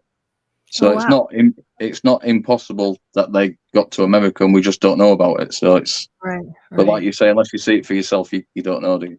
Yeah, you don't know, even though these things travel. And that reminded me too of these mysterious sounds. This is a worldwide phenomenon. I've been a fan lately of the Y-Files on YouTube. with the fish there, and I think they did an episode on these strange mysterious sounds from around the world, and I was really compelled by that episode. Well, we've had the hum, haven't we? You know, in certain parts of the United Kingdom, this strange hum that people have heard over the years. There's specific areas where they've had it. The Bristol hum. We've had humming sounds here in East Yorkshire, and I'm sure it's no different where you are. You know, these things are happening. Yeah. And I've heard people say that if a craft hums, then it's most likely ours if it makes noise. But I don't know if I believe that to be the case. There is a lot of cases, and you asked earlier about have we seen the phenomena change through the decades, and the hum sounds around UFO and unknown craft were more prevalent, let's say in the 60s and 70s, or the EMF effects affecting like cars and electromagnetics were more prevalent in the 60s and 70s than they are now. But we still hear it on occasion. So, well, just as we're advancing with technology, surely these other intelligences must be advancing with, technology. Just briefly, 1977, Britax factory in Bridlington, a lady called Leslie Butler and two witnesses, cleaners at the factory, were walking to work. They were close to some allotments outside of the factory, and they saw a beautiful, clear night, just getting dark, and they saw a white cloud in the sky. It cleared, and there's an egg-shaped object, oval object there, sat in the sky with a dark band around the middle, and it's humming. Okay. They can hear it humming. The band looks like windows, is stationary, but they can see the rest of it spinning. Cool. They become frightened. Hairs on their arms stick up. It's prickly. All they feel sick and nauseous. And that's an example of it. And she said when it stopped humming, a green tube of light shone down. They don't know if they were a tube or just light, and it were picking things up from the allotment. But the humming was prevalent, and lots of reports, like you've just said, Katie, from the 60s and 70s of the humming. Yeah, it doesn't sound like it's anything of ours. I know the government came and investigated and opened the. What's this dog doing? What are you doing? Opened the. No, he's just sat there. What are you doing? Come on, up here, like a little meerkat. So. There we go. So, yeah, enough of me. Right. Go next question. Okay, yeah, Jane Louise Bowery is asking, hi Kate, what is the moat? What is the moat? That Jane, that is a great question. What is the moat? What No, I think she sent it before she finished it by the looks of it. Yeah, so I don't know what that relation I'm not sure what Jane. the moat is. Yeah, okay. I think it was what is the most. Oh, the most. Yeah, but I don't know what the bit after that was. But yeah, and I wondered why I didn't hear anything about a moat. But yeah, thanks for that question, Jane. Yeah, I've got this one from what is the Jane most Louise Bowery. What is the most unusual unusual experience you've had? The most unusual experience that you've had? Yeah, I mean, really, for me, what fascinates me the most is terrifying as that electrical voice was, and that whole night. And I was a little girl at that time. But to me, the most unusual thing that keeps occurring to me is like for example, I recently moved a year ago up here. I live right outside of Colorado Springs now in the Rocky Mountains, outside of Woodland Park. And in my new home here, I'm having unusual occurrences. So to me, that's the most unusual things. I'm still experiencing like pictures flying off the wall and TVs turning on, that kind of activity. And I'm like, what is this? Who is it? Why is it? You know, that kind of stuff. Much of that do you attribute to visiting the ranch? I don't know, because it started up after I went and filmed Beyond. So, when I filmed for Beyond, I stayed in a hotel for a week, which was nice because I was living alone here at the time. I didn't really want to come back every night, after dealing with, because I didn't know how I'd feel returning to the ranch, what Pandora box I'd be opening and all that. But the night I came back after that week of filming, I heard noises in my bedroom at night, like by my closet area. And I was just like, oh no, I don't like what's here. So there's something here. Now, I don't know what it is. I don't know if it's extraterrestrial. I don't know if it's my deceased father or half brother. I don't know who or what it is, but it's definitely here. And so I just try to communicate, like, hey, hope you're looking out for my best good, that kind of thing. Well, yeah, I've got to say, what does it feel like, Katie? Whatever it is that's surrounding you. It feels like it's wanting to get my attention. So I was like, what am I supposed to know? What are you trying to tell me? That kind of thing, So it doesn't feel it don't feel ominous.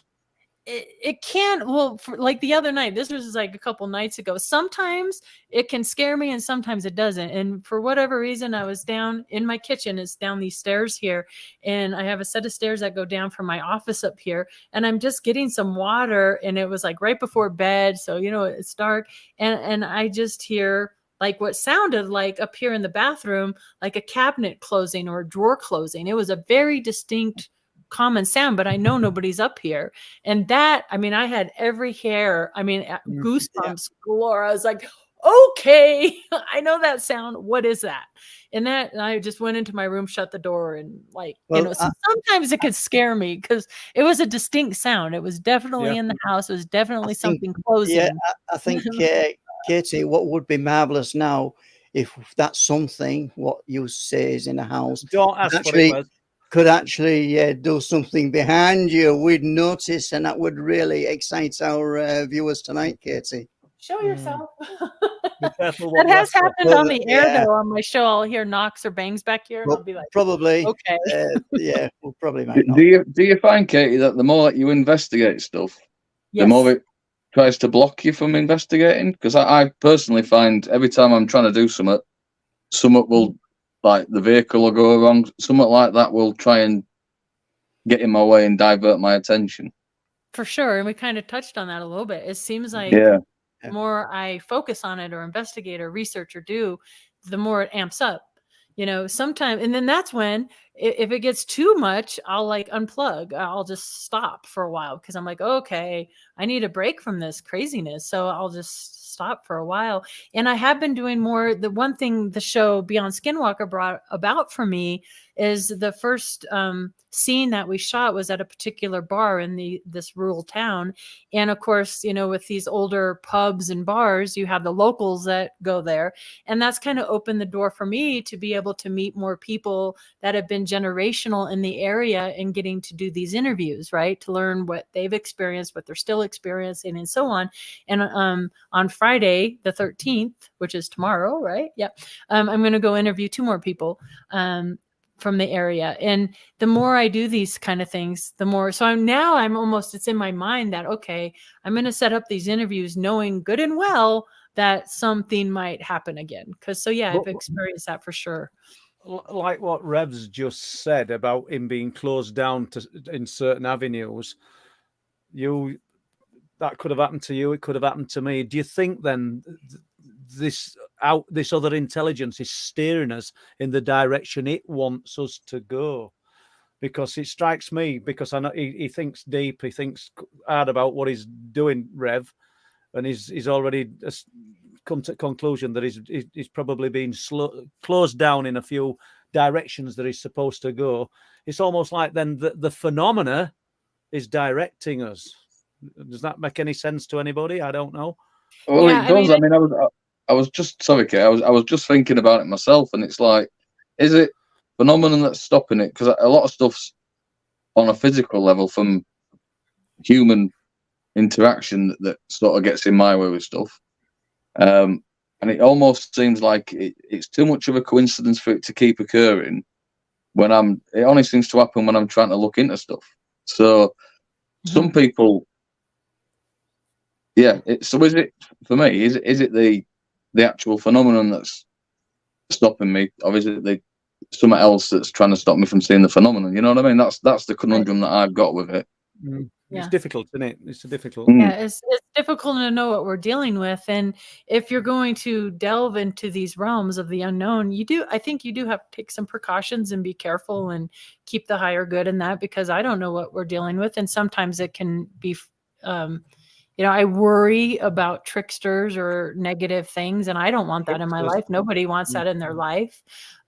So you have to be careful. Sometimes, though, I feel like instead of stopping us from investigating, these synchronicities happen where it's almost pushing us forward. Like, okay, like you're on the right path, or like signs. People get signs of things like, like number signs or whatever. People have different things that, whether it's dragonflies or birds or whatever. And it's like almost a positive sign, like, okay, you're on the right path, keep going, like little like claps along the way. And I'm like, okay, I'll just keep going. Maybe I'm being a little naive. I know we want to touch on Bridget's question in a minute, but you talked about tricksters. I just want to maybe it's not tricksters, Katie, and maybe it is, but if we look at it, that we talked about, or I talked about the possibility that types of this phenomena could be of a lower intelligence, but an intelligence that's out there but lower. So at a time of bereavement, real deep thought from the person who's lost a loved one, we think about them and we see them appear at the bottom of our bed, or we see them somewhere. And I touched on the fact that the phenomena, the lower intelligence that might be trying to communicate, might be able to see your thoughts, might be able to perceive your emotions. Then it shatters a lot of people's dreams, spiritualists and who are spiritually minded. But could it just be showing you what it's seeing? It's seeing the thoughts. I know it's probably a big one for some people to get their head around, and I don't mean I'm super intelligent, because I'm not. It's just another concept that I'm trying to work on. Yeah, maybe they're learning through our emotions. Yeah, they're learning through our emotions. Is that maybe they're learning through our emotions and trying to learn empathy or something? And it is true. And there's been some really great studies done on, disassociation, trauma. When people are in contemplative, stressful, traumatic situations, sometimes they have more paranormal experiences, both UFO, paranormal, cryptids, whatever. For whatever reason, they're more open to that. And I don't know if that's because we're same is true with near-death experiencers. When when we're disassociated from our physical form, we're more into that realm, and so we're more connected. And I feel like if you're in that realm, the more you're in it, the more you're going to have those types of experiences throughout. I've seen that for several people. Okay. I like the way this is bouncing everywhere. Sorry, let's go on. Yeah, just before we come back onto Bridget's question, I just want to get this one on while we're on the same page. It's let's have a look if I can show this one. Kim King is asking, has anyone ever experienced a mind wipe when pursuing an incident? So completely blanks out, not knowing what you're doing or what you're supposed to be doing or anything like that. Well, there's certainly that's a whole chapter in my book, because there were so many people from around the world who wrote to Dr. Leo Sprinkle about, was this a dream or a memory? So they have these more vivid than ever dream or event, but they feel they've been mind wiped or they can't quite remember it like a regular memory.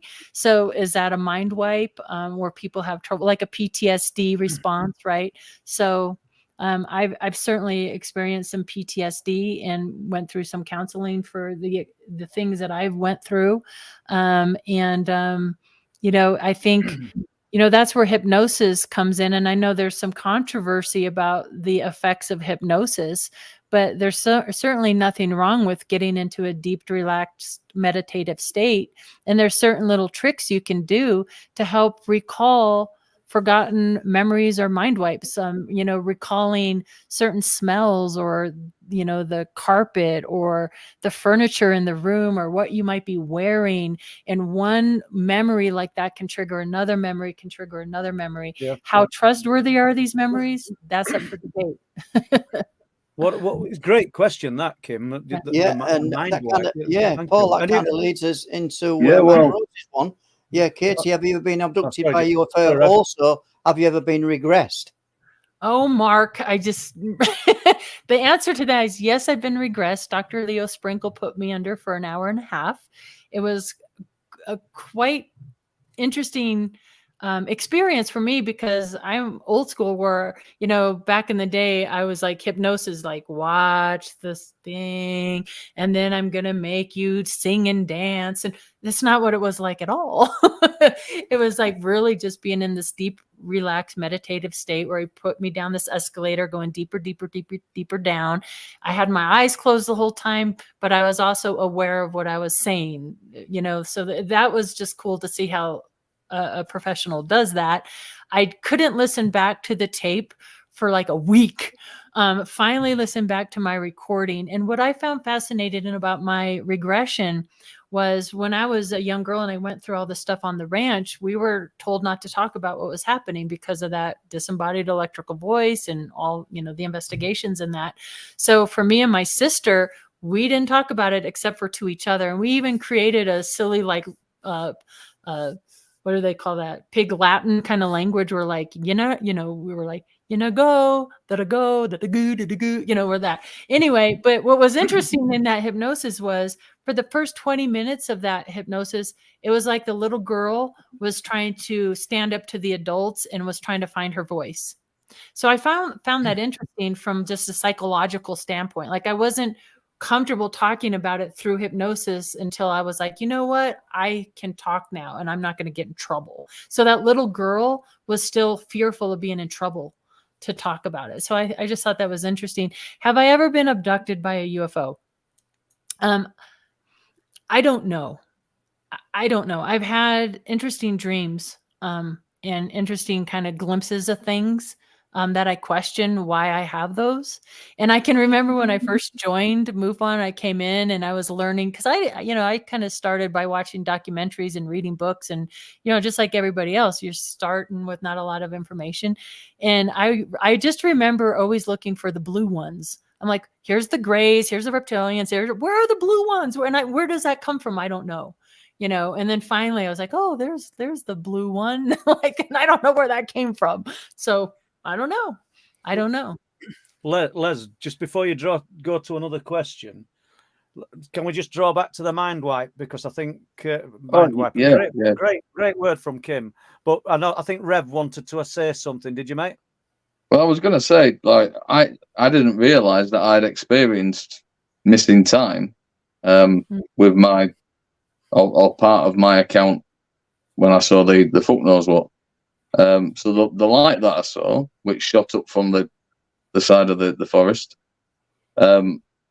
when I finally spoke to my nephew, or one of my nephews about it, who was with me, he didn't remember the light as such, but he remembered we couldn't find the house that night. I had no recollection of that. Wow. Now, I'm not sure if I told Les this. Did I tell you about this, Les? Yeah, right. Because this is another element that it's obviously you didn't know about it at the time, but it's no, I only found out just after this Christmas. So yeah. Wow. When did this happen, and what color was the light? So it was 2000. Katie, you'll have to buy the film. You'll have to buy the film. No. I will tonight. That's what I'm going to do tonight. Just go on, Rev. Go on. Yeah, I think it was 2002. No spoiler alert. It was about probably a football, basketball size. That's what I saw. Sort of silvery blue. That makes sense. And is that the same as? Yeah, I thought it was a trip fly. I thought we'd come across a military patrol. So that was, but it never illuminated any light. It just went straight up. Wow. It was. So I too had an encounter with a basketball-sized blue light. When I first started reinvestigating the ranch, it was in my bedroom, and I'm so glad I journaled about it, because if anything happens to anybody out there, write it down, the date, the time, what happened in the most detail you can, because you'll be thankful and grateful that you did in the future. But my kids were building Legos. A Lego bucket fell over. That's what woke me up. And in the corner of my bedroom was self-illuminating. It didn't emit light outside. It was illuminated in this ball, basketball-sized blue ball. And I woke up my then husband at the time, and he just was awake enough to kind of catch a glimpse of it before it just went like this. And yours shot up. So that, I don't know what that is. And in the book, Skinwalkers at the Pentagon, they talk about this blue light, and I found what they say about it intriguing, because they said, don't assume that these are extraterrestrial in nature. Oh. Meaning, do we have that technology? Because whatever that blue ball was, it felt intelligent. It felt like it was watching. If that makes any sense. Yeah. A lot of sense. Well, I've seen similar spheres in altitude in the night sky, and as you watch them, it's like they almost stop because they know you're watching them. Yeah. It's a weird interaction, and it makes you question yourself as to what you won't disbelieve what you've just seen, if you know what I mean, because you think you're nuts. You know, it's a weird little trick it plays on you, isn't it? Mm-hmm. Yeah. Yes. I will bring this. Sorry, guys. I will bring. Bridget's I will bring Bridget's question. 15 minutes late, Bridget, but we're good to go. Yeah. So I'll read that one out. Has Katie spoken to any native elders about the phenomena around Skinwalker or similar location? Thanks. Well, thank you, Bridget, for that question. That's an important one. And that's certainly a lot of the research I've done in the area. I mean, this area in Elbert County has a long history of many different Native American tribes, from the Pawnee to the Ute to the Cheyenne to the Comanche. It was like a traveling, it was a hunting ground. And the Kiowa. And so that's been a very important part of my research. And in fact, in that area really close to the ranch was one of the worst, basically it was called the Sand Creek Massacre occurred really close to the property, which was just a horrible, brutal murder of Native American women and children and that. So that's been an important part of my investigation. And tomorrow I'm actually going to interview a witness who was here during these years, and her husband is full-blooded Cherokee. Mm-hmm. So I'm really looking forward to learning more from him, because I think that plays an important part in a lot of these high strangeness locations, is the natives to the land. Yeah. Mm-hmm. Brilliant. I've got 3 questions. Paul, do you want me to put these out now, or do you want to? I think we should, really, because you're only going to get beat up if you don't put verbally. I certainly will. Yeah. Verbally, I'd love to beat him up. My life will take a 10 for the worst tomorrow if I don't ask these questions. Let's have a look. So I'll put this one on screen. Tino is asking, hello, Katie. What are your thoughts on the Peruvian alien incident this year? Thanks. Yeah, boy, was that footage traumatic to listen to. And my heart just went out to all these young kids that are going through this hysteria and trauma of whatever it is they're seeing. So to me, they're seeing something, they're going through something. I don't think all these people came together and like, let's create havoc and chaos and fear. So I think something's going on there. What it is, I don't have the answers to, but every time I saw footage from there, I just thought, wow, this is traumatic for these people, you know, whatever it is, it's a trauma for them. So that's what I think about it. I think they're experiencing something. What it is, I'm not sure, whether it's cryptids, UFOs, aliens, I don't know. But I just feel for these kids, because this is going to be they're going to grow up to be, you know, they're little Katies. They're going to go, what was that? And they're going to be investigators for the rest of their lives trying to figure it out. So that's where my mind went with it. Yeah, you know. Yeah, I've got this question there, and we talked about this. You talked about it earlier, Katie, when you said you compartmentalize things in MUFON. So Jamie Lee Dayton is asking, are we thinking the lights and the cryptids are somehow connected? Mm-hmm. I do. I think there's something with the lights that's phasing in and phasing out. I think it's like a burst of electromagnetism or energy, just like with fairy lights that we've seen. You know, in ghost huntings, we call them fairy lights. And I think they're balls of energy of some sort. I went a couple times down with Trey Hudson to the ranch down south and did some investigations with his team, and, you know, witnessed these, you know, fairy lights. And at first I thought they were fireflies, but it was not the season for fireflies. So these were not fireflies. And then we went back in the day, a researcher and I went back in the day, because I was seeing these, you know, balls of light in the forest, and went back. I thought maybe they're reflections like nails and trees or tin cans or something that are causing reflection. But we couldn't find anything where we saw these fairy lights. And I think that's part of what the phenomena is. I think it's part of the phasing is, or phasing out, or maybe when they enter or exit whatever doorways or gateways or portals, is leaving a burst of something, and we're seeing these lights. And we do see these lights, and the ghost hunters, the cryptids, the UFO researchers. I think we're all researching the same thing, Katie. Yeah, I think we are. Ultimately, I really do think that. Any views on that, Rev? Yeah, there's a definite connection. Yeah. From my own experience, it connects the two. And yeah, it seems to be an occurring thing throughout a lot of accounts. Does the light form and the visual dogman, Sasquatch sort of sighting? It seems to have a connection, definitely. And it's the electric again, and it's that frequency, that ability to stretch and manipulate the frequency that we don't know how to do. So yeah, but there's an intelligence to the light.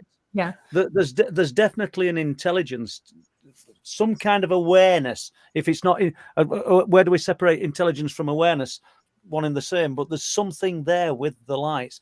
You touched on it earlier, Rev, and I can't remember what you were talking about, but I wrote about it in the first book, calling it the intermind connection, where somebody focuses on these lights and suddenly, or the phenomena, and it becomes aware of you. You look hard at it, and suddenly it becomes aware of you. The rock anglers, prime example, seeing a distant light that looks like it's in the heavens, thinking, I don't recognize that star. That's weird. And suddenly it's above them. And we've got reports of that on the cliff tops, the light form phenomena. In the forests, we've got a guy who's contacted me, and he's been out camping in a forest, not in North Yorkshire, to be honest with you. I'll not say it because I don't know if I can say the name of the forest, but they encountered 15 spheres of light kind of hovering in front of them, 20, 30 feet away. Didn't feel any fear, but this is a bush. He's got his own channel. I'd love to be able to say it. I'll speak to him and I'll see if I can talk about it next week or a week after. And they're hovering. And one of his friends goes out into the forest and tries to get round the back of them. I think I told you about it, Rev, didn't I? And as he approaches, gets close to they just switch off. Yeah. So have they just disappeared? Are they still there? But there's definitely an awareness that they know. Are they actually switching off because if we touch them, we're going to be in danger from something that we're going to connect with that's not going to be good for our health? It's a really difficult one to get your head round. Right. And for the people who are just watching this now and saying, what a load of B, I can actually relate to you. Seeing is believing. Right. Do you know what I mean? I mean, the Foo Fighters saw these lights too. I've got to cut across you guys now. We are running very, very short now. Oh, yeah, with 2 minutes. The last main question, Wayne Higham, what infuriates you the most with your investigations, Katie? What infuriates me the most with my investigation? Quick answer on this one. Yeah. I guess it's not infuriating. Infuriating is more frustrating than infuriating. But when the witnesses will not, be willing to communicate and interview and talk with you, that's a little frustrating. It's also infuriating, when you have known hoaxers. So it's like, please don't waste our time. And they tell you something incredible, and then they won't expand on it. Right. Yeah. And the final comment of the day goes to the disabled Welshman. And he's asking, Rev, what is the black shape on your left? It's the lamp. I got caught unawares tonight. Me and Paul have had a miscommunication when we spoke earlier, so I didn't think I was on. So I had to rush about getting ready, and I haven't quite got my camera set up. So it's just sorry about it. So there you are. Nothing untoward the disabled Welshman. On that note, we are finished. We are out. And thanks, Katie. Thank you, Rev. Thank you, Les. Thank you. And thanks to Rev. And we'll see you all next week. Who have got on, Paul? Just give us a reminder. It's Steve Stockton. I'm looking forward to it. Yeah. Steve Stockton. And but thank you again, Katie Paige, for coming on the show. Thank you. Will you come on again if asked? Of course. I love to have Katie on. Love this topic. All these topics. So. And obviously we didn't get through everything probably that Paul wanted to discuss with you tonight, but we're probably doing a future show. On that note, we are ending tonight's live stream, and thanks everybody for tuning in. Thanks for Sky doing the moderating and for sending the questions over, and thank you all for tuning in. As I said, see you next time. Bye. Thank you.